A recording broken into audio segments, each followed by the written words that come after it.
اس کے بعد ہماری تحصیل عاملہ کا ایک اجلاس ہوا تھا، اس کے بعد اجلاس نہیں ہو سکا۔ تو آج مجلس عمومی کا پہلا باضابطہ دستوری اجلاس ہے۔ اس کے جو مقاصد اور ایجنڈا ہے، پہلا ایجنڈا ہے یونٹ سازی، کہ ہم اپنی تحصیل میں یوسی سطح پر یونٹ سازی کریں۔ ہماری تحصیل کا ایک کوٹ میٹھن یونٹ بنا تھا، وہ بھی ناظم انتخابات کے تحت جو الیکشن اپنا ہوئے تھے، 5 ان کو اختیار ہوتا ہے کہ 5 یونٹ بنائیں ابتدائی طور پر، انہوں نے 5 یونٹ بنائے تھے۔ ایک میرے خیال میں بستی ڈنگر کا یونٹ تھا، اور ایک فاضل پور کا، ایک راجن پور کا، اور ایک کوٹ میٹھن کا، اور 5واں میرے خیال میں جام پور کا تھا، جام پور سٹی کا تھا، اور شہد الشام کا بھی تھا۔ یہ 5 جو ہیں یہ یونٹ بنے تھے۔ اس کے بعد تقریباً 1-2 یونٹ اور بنے، ایک ہمارے رنوجے کا بنا تھا، اور ایک ہم والا، یہ 2 یونٹ بنے تھے۔ تو اس کے بعد کوئی یونٹ نہیں بن سکا۔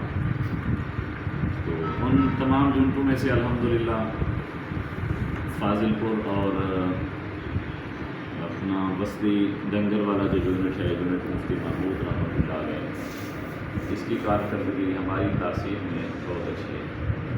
اس پورے سال ہماری تحصیل میں سے بھی ماشاءاللہ پوری تحصیل میں، تو اس لیے، اور پچھلے سال جو قاری سعید الرحمان صاحب کی مشاورت اور شرکت سے اور ان کی خروج سے ہم نے اکٹھے یونٹ بنائے تھے، ان کی تعداد تقریباً ہماری پوری جو تحصیل ہے اس کی 22 یونین کونسل ہیں، 22 یوسی ہیں۔ تو اس 22 میں سے تقریباً 17 یونٹ ہمارے بنے تھے، 17 یونٹ۔ تو اس دفعہ ہم کوشش کریں کہ پوری کی پوری 22 جو ہیں ہماری یوسی، ان سب کے اندر ایک بھرپور چیز جائے کہ مختصر ہو، لیکن وہ بہترین اور فعال یونٹ میں ہے۔ اس کے لیے ہم نے مشاورت بھی کرنی ہے کہ کس طریقے سے ہم یوسی یونٹ بنائیں،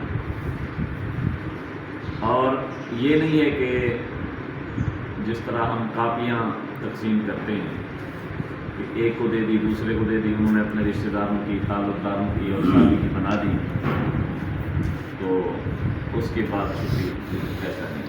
جو ان میں سے اس یوسی میں فعال ساتھی ہوں، یہ جائے کہ ایک امیر اور ایک جنرل سیکرٹری ہو، وہ اپنے ساتھ 2-4 اور ملا لیں، لیکن ہوں فعال، اجلاس میں پہنچنے والے ہوں، جماعتی کاز، اور جب بھی ان کو جماعت جہاں بھی بلائے تو وہاں حاضر ہوں۔